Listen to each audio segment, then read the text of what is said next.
There is a story about Carl Jung that almost everyone misreads. A woman arrived at his office entirely shattered by the devastation of betrayal. She kept returning to the same words over and over again. "I cannot understand how they could do this to me." Her tears were not for the lie itself. They were for the person she had quietly invented, the one who had never truly existed. And Jung noticed something deeply unsettling. The source of her suffering was not reality. It was the disintegration of a dream she had been living inside without knowing it. Because somewhere in its depths, the human mind does something quietly catastrophic with the people it loves, fears, admires, or craves. It fills in what is absent. You meet someone self-assured, and your mind concludes they must also be faithful. You meet someone beautiful, and your mind assumes they must be gentle. You meet someone who seems to genuinely understand you once, and suddenly your mind begins building an entire inner world around them, one that was never actually real. Most people are not in relationships with other human beings. They are in relationships with imagined versions. And eventually reality arrives like a blade, not loudly, quietly, in messages that go unanswered, in disrespect that dresses itself as humor, in sudden coldness once you stop being convenient, in the slow realization that someone only draws close when they need something from you emotionally. You have likely felt this before, even without saying it aloud. That gradual sinking moment when the image of a person inside your mind feels warmer, more alive, more real than the actual person standing in front of you. That recognition transforms something inside you. Because once you see it, you begin noticing how consistently people shift, depending on who is observing them. The reliable friend in your presence becomes someone entirely different in another room. The gentle person reveals cruelty the moment social power arrives. The one who declared they valued truth becomes defensive the instant honesty is genuinely offered to them. And what makes this so deeply unsettling is the following. Most people are not performing this consciously. They have worn the mask so long they believe they are it. Jung held that every human being carries a shadow, the concealed dimension of themselves they refuse to look at directly. And the further someone drifts from confronting that shadow, the more hollow their personality quietly becomes. This is why certain people begin to feel strangely empty once you truly know them, because eventually the performance fractures.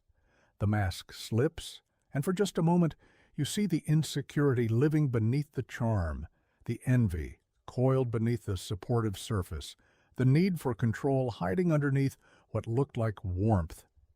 People do not fear being seen, they fear being seen completely. And perhaps this is why the moment you stop idealizing people feels so destabilizing, because you realize how much of your own suffering came from loving illusions your own mind had constructed on their behalf. After that moment of recognition, something shifts quietly within you. You stop receiving words at face value.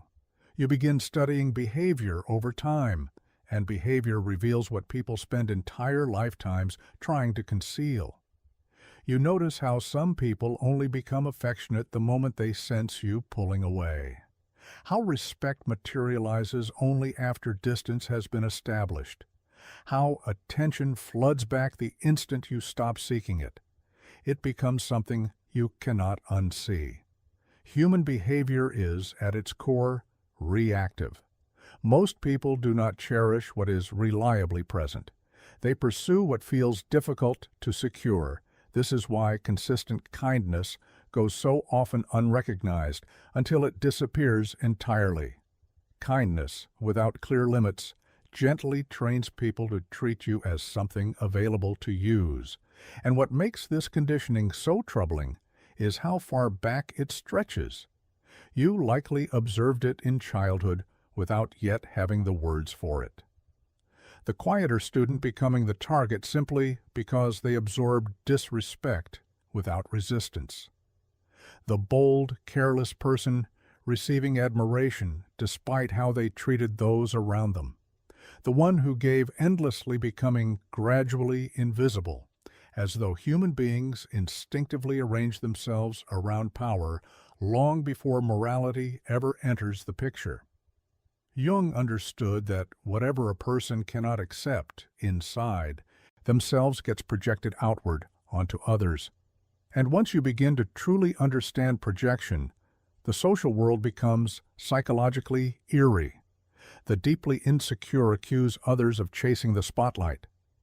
The dishonest grow obsessed with who can actually be trusted. The controlling call themselves protectors. The people most hollowed out by the fear of abandonment are often the ones who quietly suffocate those closest to them. Everyone eventually reveals themselves, not through confession, but through repetition.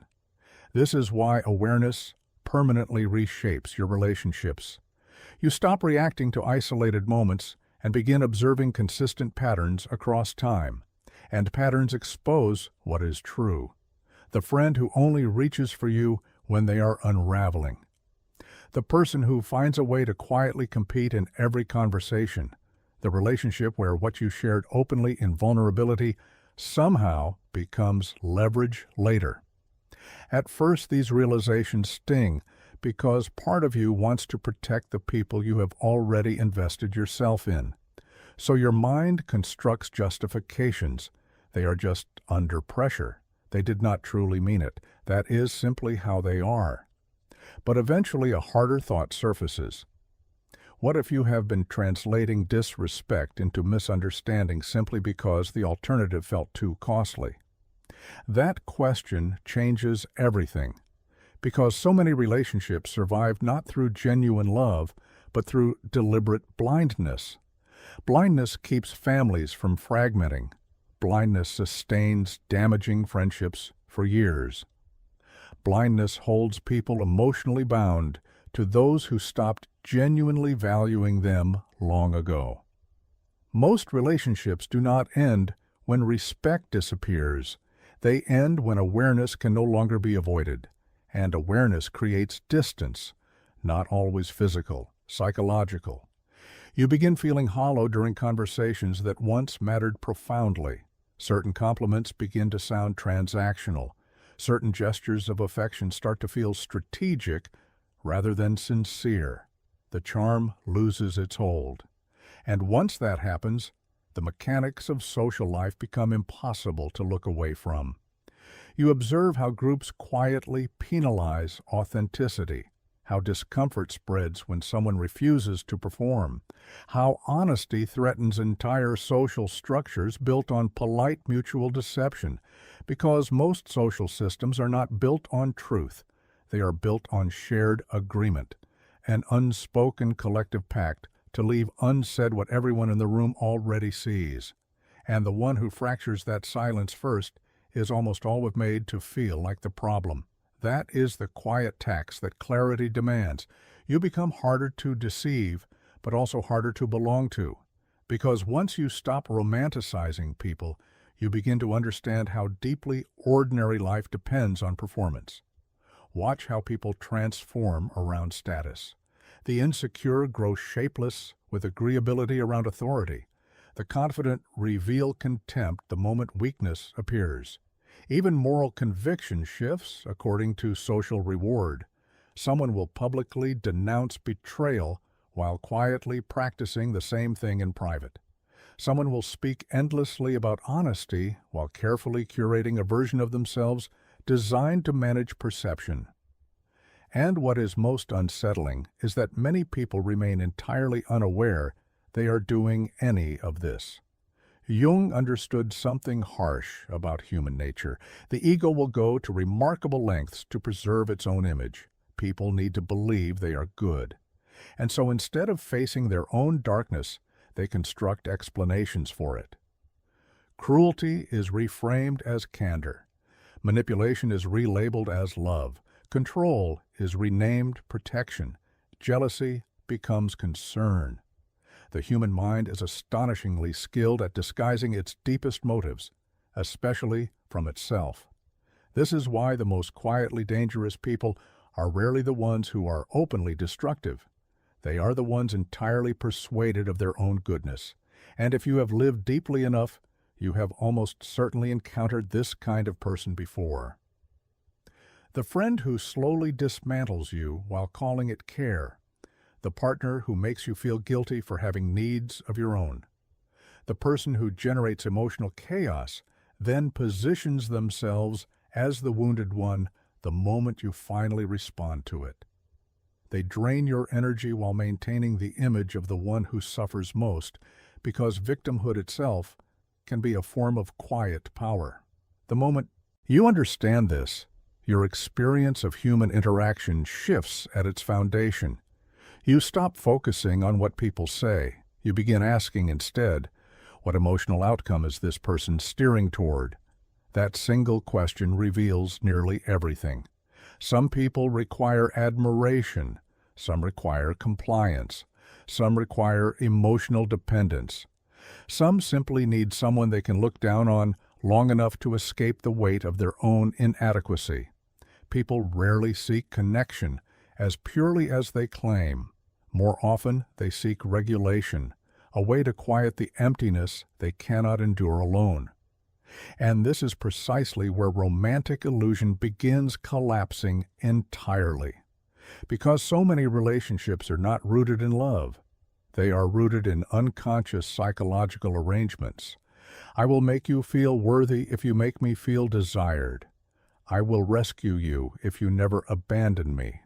I will celebrate you if you protect me from my own loneliness. This is why people shift so suddenly once the arrangement no longer serves them. Not because they became different overnight, but because the mask was always anchored to a condition. And conditions, given enough time, always surface. You see this most clearly in moments of change, in success, in failure, in transformation. Achieve something, and buried envy rises to the surface. Become vulnerable, and concealed disrespect makes itself visible. Draw a clear boundary, and hidden entitlement steps forward. Nothing strips human nature bare faster than altering the role someone quietly assigned to you. The quiet one becomes self-assured. The compliant one begins saying no. The wounded one begins to heal. And suddenly the people who claim to love them most begin to grow visibly uncomfortable, because certain relationships were built entirely without awareness around your limitations. People do not always love who you are becoming. Sometimes what they loved was the version of you that was easier to manage. And that realization does not generate hatred for others. It simply dissolves the fantasy. Once the fantasy dissolves, solitude begins to feel different, not heavier, but sharper. You begin to understand that being surrounded by people and being genuinely known are entirely different experiences. Some of the most isolated people alive have full social schedules, constant conversations, relationships that fill every available hour. But no one in their orbit truly sees past their usefulness, their role, or the identity others have placed upon them. And perhaps you have felt this before without knowing how to describe it. That strange exhaustion after being social. The sensation of having been physically present while remaining completely absent from yourself, as though you spent hours maintaining a version of who you are designed entirely to keep everyone at ease, while the truer part of you waited silently underneath. Jung once reflected that the heaviest burden a child must carry is the unlived life of the parents.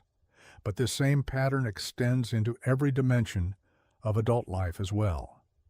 Society begins rewarding the mask early on.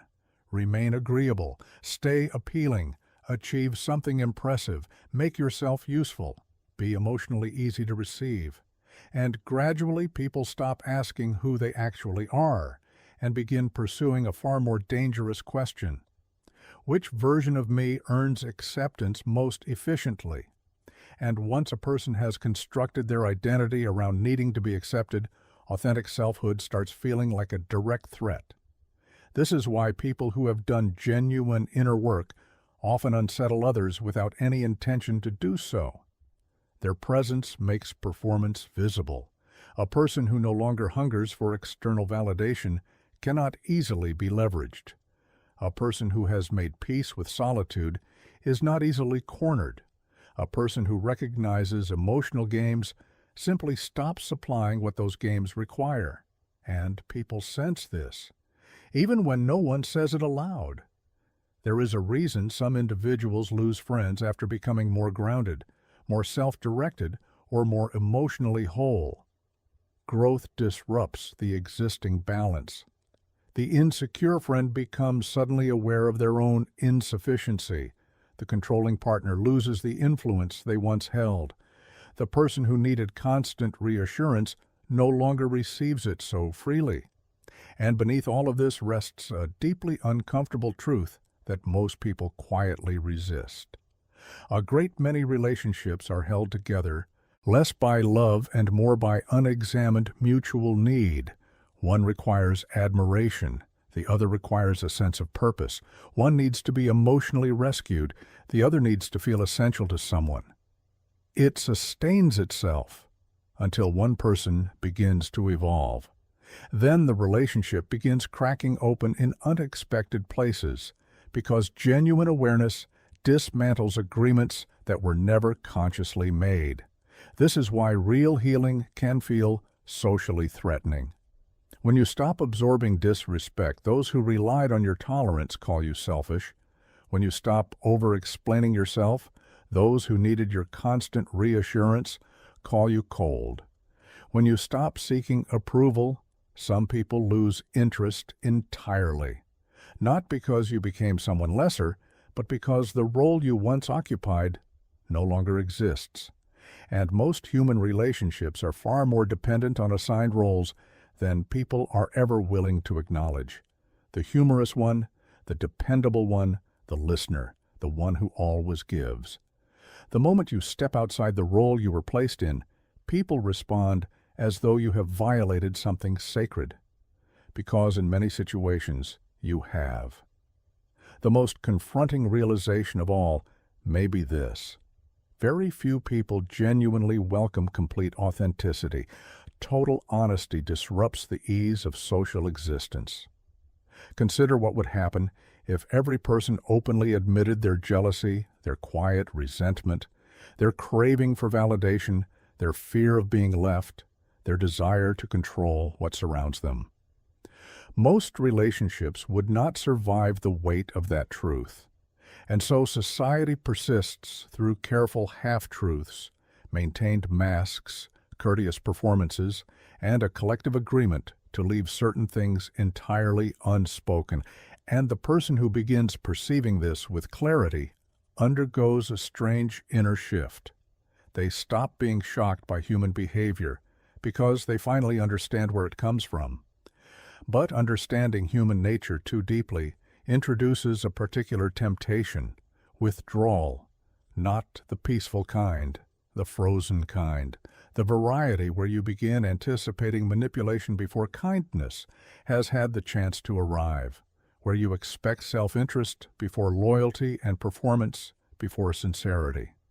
At first, this feels sharp and protective. You tell yourself you have finally awakened to how things truly are. But this is precisely where so many people misread Jung entirely, because seeing the darkness in others is only the first half of the journey. The true confrontation begins when you recognize that same darkness moving within yourself. That moment tends to arrive quietly. You catch yourself taking a quiet, private satisfaction in someone else's stumble. You notice a subtle sense of power when another person seems less certain around you. You find yourself withdrawing emotionally, not because you need space, but because distance feels like control. Performing ease while carrying fear underneath. Pretending not to care because genuine care feels too exposed. And suddenly the image you held of yourself as somehow different begins to quietly give way. This is the shadow Jung pointed toward, not evil, buried humanity. The dimensions of yourself you separated from your identity because they felt too unacceptable to acknowledge.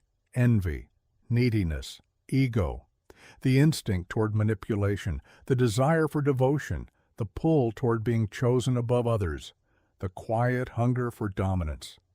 Most people spend their entire existence pretending these impulses are not present. But suppression does not extinguish what lives in the dark. It seals it underground, where it continues shaping everything from below. This is why those who perform the most conspicuous moral purity are sometimes the most psychologically complex. Their shadow grows so thoroughly buried that it leaks outward sideways, in passive aggression, in emotional maneuvering, in judgment, in the slow, quiet poison of concealed resentment. The human mind operates strangely. The more urgently someone needs to appear blameless, the more carefully you ought to observe them, because genuine self-awareness tends to produce humility, not flawlessness. A person who has truly sat with their shadow understands what they become capable of when conditions align. They understand that integrity is more fragile than society typically admits. Place enough fear into a human being, enough humiliation, enough power, enough loneliness, or enough longing, and behavior shifts in ways that genuinely surprise even the person experiencing it. History has demonstrated this with devastating consistency. Civilized people reveal cruelty sooner than they imagine possible. Faithful people fracture under sufficient pressure. Honest people construct elaborate deceits. Compassionate people grow cold when the social structure rewards it. Most human beings are not fixed identities. They are fluid psychological states, responding to the pressures surrounding them. And once you absorb this, your entire comprehension of good and evil becomes less simple. You stop sorting people into the righteous and the wicked. You begin perceiving broken egos, unconscious dread, concealed longing, survival instincts, and shame that was never once addressed. You begin seeing people as psychologically unfinished, and yourself among them.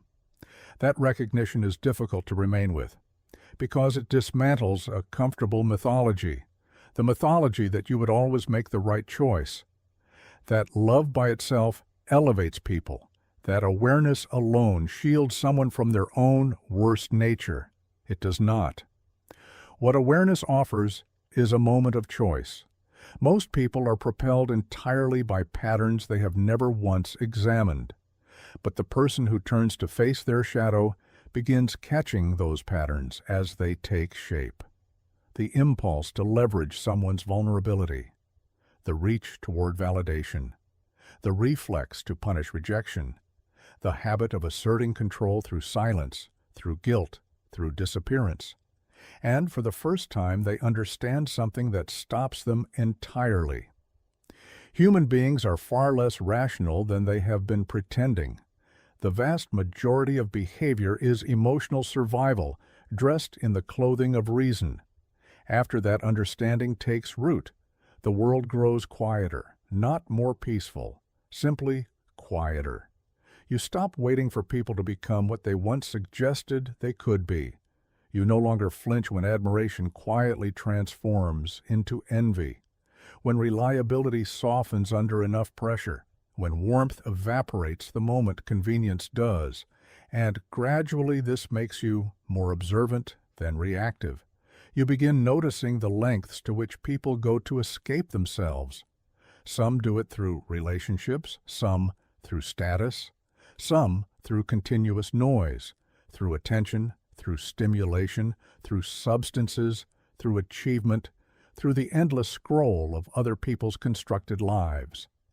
Anything to avoid sitting in stillness long enough to hear their own mind clearly. Because silence forces an encounter. An encounter is terrifying for anyone who has built their entire sense of self around what others reflect back at them. In Jung's own words, until you make the unconscious conscious, it will direct your life, and you will call it fate. Most people have little sense of how much of what they experience as themselves is simply automated. They believe they chose to love this particular person, when in truth they replicated the emotional patterns absorbed earliest in life. They believe they are simply unlucky with the people they attract, while unconsciously gravitating back toward familiar emotional territory again and again. They believe betrayal is simply what people do to them, while disregarding every signal that contradicted the story they needed to hold on to. Human beings do not merely seek happiness, they seek the familiar, even when the familiar causes damage. This is why some people return endlessly to relationships that diminish them, friendships that drain them, or partners who remain perpetually just beyond emotional reach. The ache feels like home, and home, even when it wounds, provides a particular psychological comfort that logic cannot fully explain. This is also why change meets such fierce resistance in so many people. Change threatens the entire architecture of identity. If someone has existed inside the role of the one who was wronged, healing feels like the erasure of a self they have spent years learning to inhabit. If someone built their entire sense of worth around being needed, healthy boundaries feel catastrophic. If someone has survived through controlling their environment, genuine openness feels like standing at the edge of a fall they cannot recover from. Most people are not protecting what is real. They are protecting the structures of who they have come to believe they are, and once that understanding settles, inside you, you stop absorbing certain behaviors as though they were messages aimed at your worth. The disrespect, the projections, the manipulation, the irregular waves of warmth and coldness. So much of it was never truly directed at you. You simply moved close enough to something unresolved in them that they were not yet ready to face. Sometimes your sense of self reflects back to someone what they have not yet built in themselves. Sometimes your autonomy threatens the grip another person needs to maintain. Sometimes your movement forward makes another person painfully aware of exactly where they have remained still, and rather than turning that observation inward, they redirect it toward you, quietly, almost imperceptibly, through gradual withdrawal, through humor that diminishes, through withheld encouragement, through the faintest shifts in energy that are nearly impossible to name to someone who has not learned to feel them. But you feel them, especially once your inner perception has sharpened, because awareness fundamentally changes the interior texture of being around other people. You begin sensing tension underneath surface pleasantry, competition underneath spoken praise, resentment beneath apparent warmth. The social surface becomes translucent, and that transparency can generate its own particular kind of isolation if you do not move through it with care, because eventually a thought emerges that can hollow you out entirely. If everyone is behind a mask, does anything resembling genuine connection actually exist? That question settles in like something slow and quietly corrosive. Some people harden completely after arriving here. They become unreachable. They persuade themselves that trust is naivety and emotional distance is the only true intelligence. But Jung believed something deeper than this. The destination was never naivety, and it was never contempt either. It was consciousness, the capacity to see human nature without the protective veil, while still choosing not to allow that clarity to seal you away from your own humanity. That equilibrium is extraordinarily rare, because once you have truly seen things as they are, returning to seeing them as you once wished they were becomes impossible. You begin to understand why certain conversations drain something from you before they have even concluded, why certain expressions feel rehearsed before they fully land, why some people draw closest to the version of you that most benefits them, and why beneath all of it, nearly every person you encounter is quietly waging an internal war they almost never speak of aloud. But perhaps the most penetrating realization of all is this: the masks were never the deepest problem. The problem was the belief that they were the whole person. Human beings contain contradictions. They are capable of profound love and quiet calculation, of rare devotion and sudden betrayal, of genuine compassion and startling cruelty, sometimes within the same hour. And perhaps what we come to call maturity arrives the moment you stop searching for the person who will never disappoint you, and begin perceiving people as they actually are: divided, wounded, performing, afraid, and yourself among them. Because the day you stop romanticizing people is also the day you stop requiring them to sustain a story your mind invented for them. You stop pressing the world to be softer than it is, and in a way that is difficult to fully articulate. That is the moment genuine vision opens for the first time, not distorted by hope, not darkened by bitterness, simply clear. And clarity changes the way you move through your own life. You become more deliberate in your trust, but more genuine when you extend it, more resistant to being steered, but more honest with your own reflection, less hungry for external validation, less seduced by those who perform well, less willing to silence your own instincts to keep someone near. Because now you understand the thing that most people spend entire lifetimes circling around without ever quite reaching. The greatest danger was never that another person could deceive you. It was that your own longing, your own need, your own quiet hope, your own projections could deceive you first. And once that understanding truly lives within you, human nature stops feeling like a wound. It simply feels human. If something in this reached you, if it uncovered something uncomfortable about the same people around you or about yourself, leave a comment with the word aware.